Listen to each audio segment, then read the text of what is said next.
vă împotriviți celui ce vă face rău, ci oricui te lovește peste obrazul drept, întoarce și pe celălalt. Toată viața pământească a Domnului Isus a fost o trăire a acestui principiu. Mântuitorul nostru a părăsit locașul său ceresc spre a le aduce vrăjmașilor săi pâinea vieții. Deși calomnia și prigoana au fost îngrămădite asupra lui, de la leagăn și până la mormânt, ele n-au făcut să iasă de la el decât expresia unei iubiri iertătoare. Iată ce zice el prin profetul Isaia.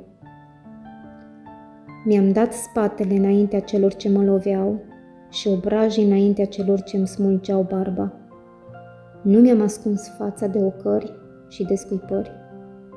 Când a fost chinuit și asuprit, n-a deschis gura deloc, ca un miel pe care îl duce la măcelărie și ca o oaie mută înaintea celor ce o tund. N-a deschis gura.